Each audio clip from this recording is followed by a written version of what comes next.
শুদ্ধভাবে কথাটা বলতেও শেখনি। স্ট্রেঞ্জ, আমি থান্ডার হয়ে যাচ্ছি। তোমার মতো একটা ছেলেকে না ভালোবাসে আমাকে, how funny.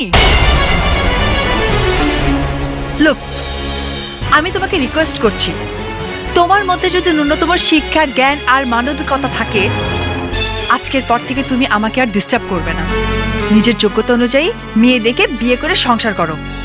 Are you clear? Enough! Enough! What do you think? Are you only educated and gentle girl? No!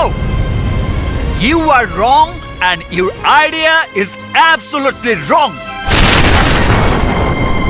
Australia থেকে ডিগ্রি নিয়ে এসে কথায় কথায় দু চারটা ইংরেজি বলে নিজেকে কি মনে করছো? বাংলাদেশের সব মানুষ অশিক্ষিত? No, never!